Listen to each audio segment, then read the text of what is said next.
அனைவருக்கும் வணக்கம்.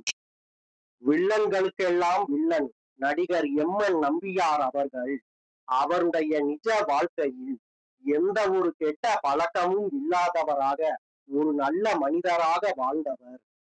அவருடைய காலத்தில் பி.எஸ். வீரப்பா, எஸ்.ஏ. அசோகன், ஆர்.எஸ். மனோகர் போன்ற பல புகழ்பெற்ற வில்லன் நடிகர்கள் இருந்தும் நம்பியார் அவர்களின் இடத்தை வேறு எவராலும் தொட முடியவில்லை. என்னுடைய கணவர் ரொம்ப நல்லவர், நாமும் நல்லா இருக்கணும், மற்றவங்களும் நல்லா இருக்கணும் என்று நினைக்கக்கூடியவர். ஆனால் அவருக்கு எப்போதுமே வில்லன் கதாபாத்திரங்களையே தருகிறார்கள் என்று அவருடைய மனைவி வருந்தினாராம். அதற்கு வில்லன் கதாபாத்திரம் எந்த விதத்தில் குறைஞ்சு போச்சு, வில்லன் வேஷம் இல்லை என்றால் ஹீரோ வேஷத்துக்கு மதிப்பே இல்லை என்று கூறுவாராம் எம்.என். நம்பியார் அவர்கள். கிராமப்புறங்களில் உள்ள பெண்கள் தன்னை பார்த்து திட்டுவதும் தன்னை பார்த்து பயந்து ஓடுவதும் தான் தன் நடிப்புக்கு கிடைத்த மிகப்பெரிய விருது என்று சொன்னவர் நடிகர் எம்.என். நம்பியார் அவர்கள். நடிகர் எம்.என். நம்பியார் அவர்களை பற்றி இந்த பதிவில் பார்ப்போம். நம்பியார் என்ற பெயருக்கு முன்னால் இருக்கும் எம்.என். என்ற இரு எழுத்துக்களின் அர்த்தம்.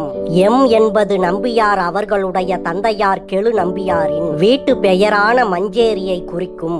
என் என்பது நம்பியார் அவர்களுக்கு பெற்றோர்கள் வைத்த நாராயணன் என்ற பெயரை குறிக்கும்.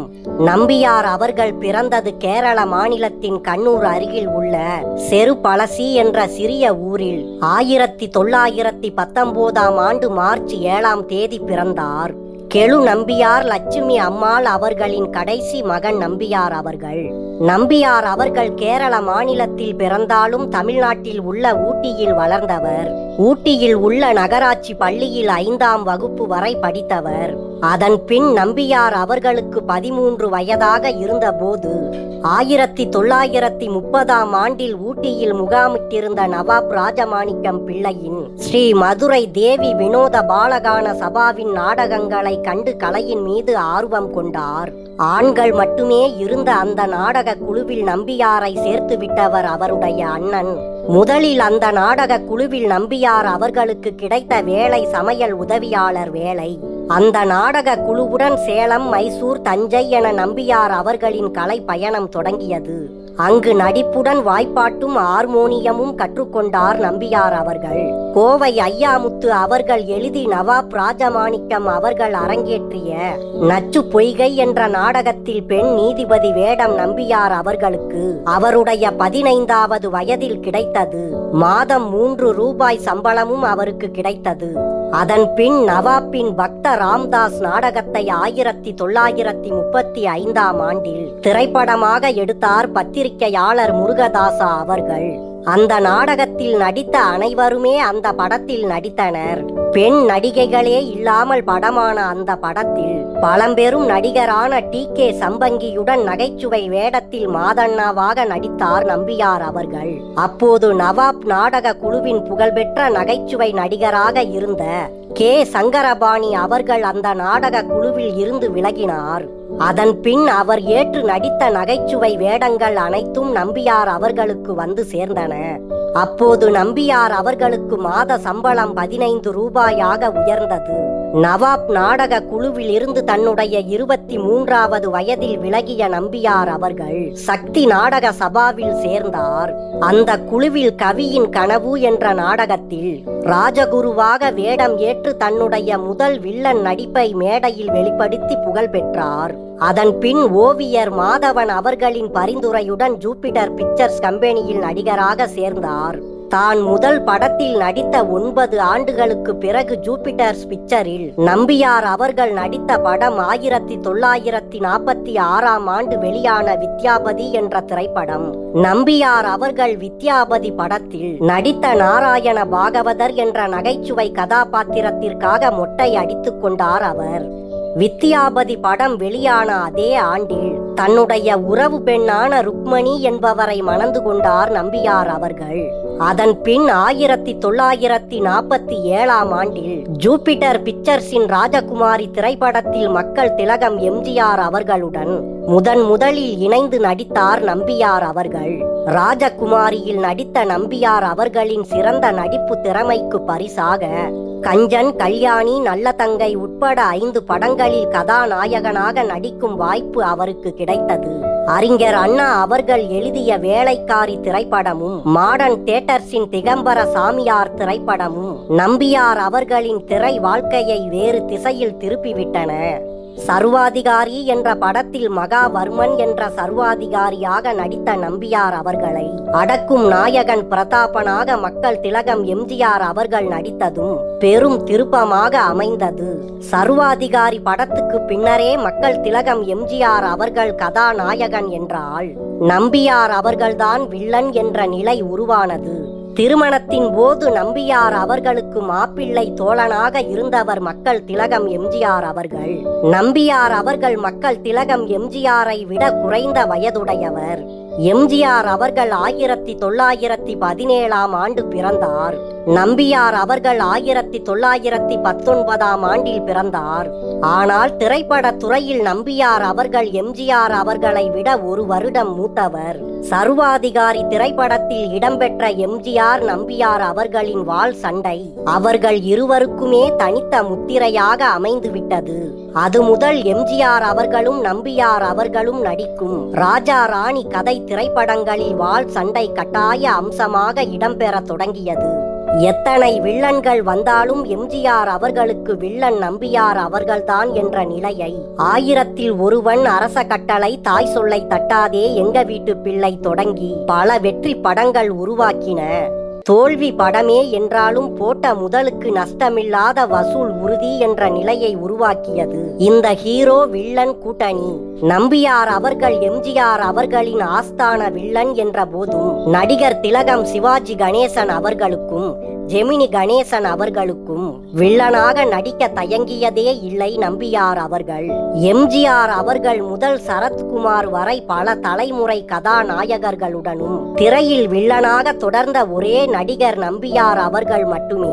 கொடூர வில்லனாக புகழ் பெற்றுவிட்ட நிலையில் பாசமலர், ரகசிய போலீஸ் 115, கண்ணே பாப்பா உள்ளிட்ட பல படங்களில் குணச்சித்திர வேடங்களில் நடித்து நம்பியாரா இவர் என வியக்க வைத்திருக்கிறார். கதாபாத்திரத்திற்காக சிறப்பு மேக்கப் போட்டுக்கொண்ட முதல் வில்லன் நடிகரும் நம்பியார் அவர்கள்தான்.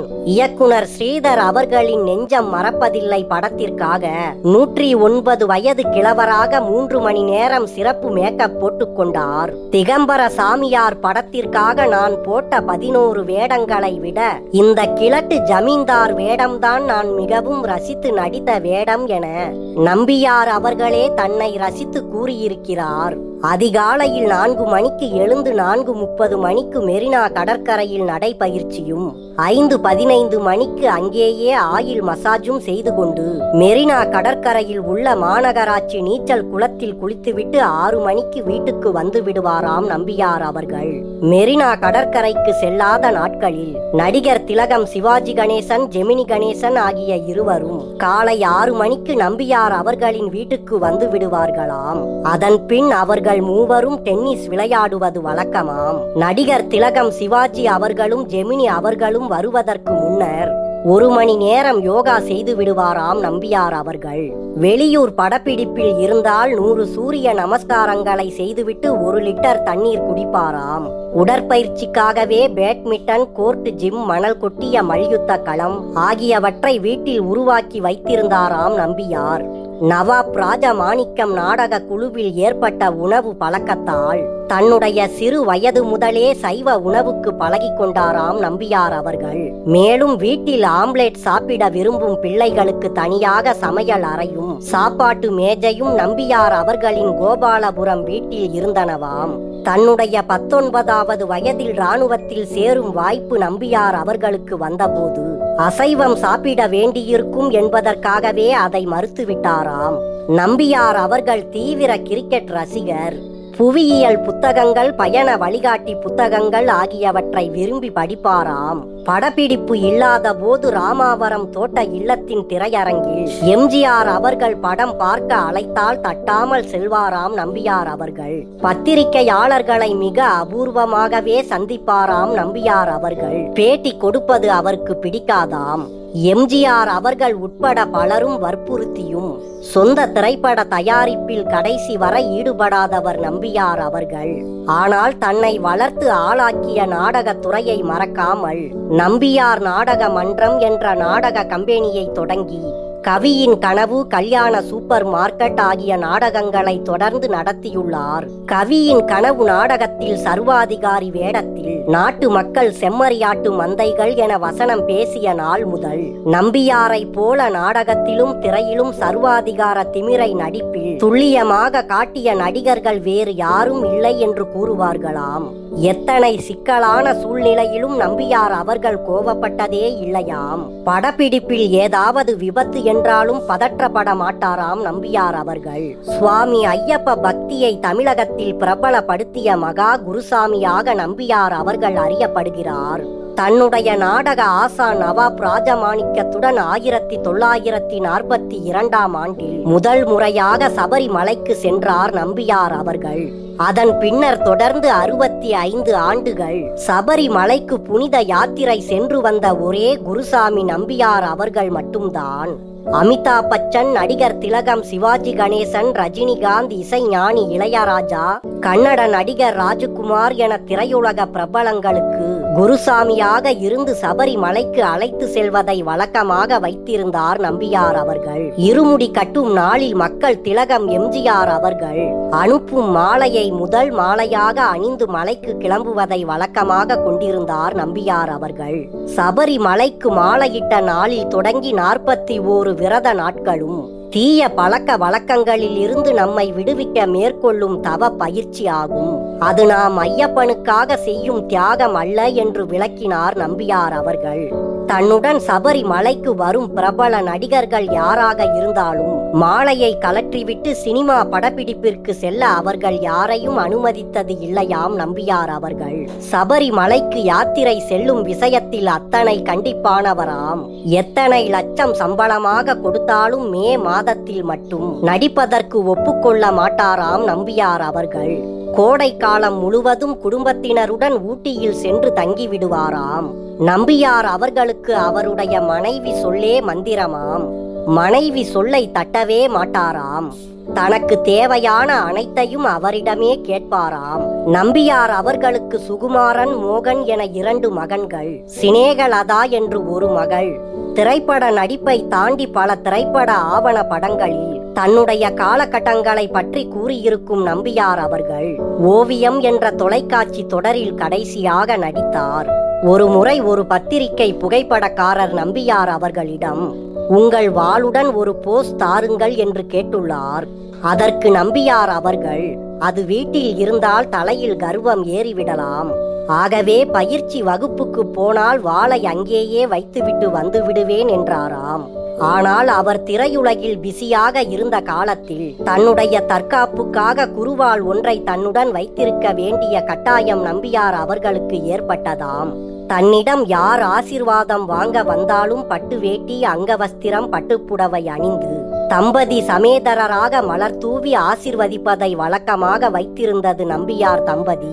நம்பியார் அவர்கள் வயது மூப்பு காரணமாக தனது 89வது வயதில் 2008ஆம் ஆண்டு நவம்பர் 19ஆம் தேதி சென்னையில் காலமானார். தன்னுடைய ஆரம்ப காலத்தில் நாடகங்களில் நகைச்சுவை கதாபாத்திரங்களில் நடித்த நம்பியாருக்கு காலம் அதிகமாக தந்தது வில்லன் கதாபாத்திரங்களை தான். திரையில் மிரட்டும் வில்லனாக நடித்தாலும் நிஜ வாழ்க்கையில் அசல் நாயகனாக வாழ்ந்தவர் நம்பியார் அவர்கள். நன்றி. மீண்டும் அடுத்த பதிவில் சந்திப்போம்.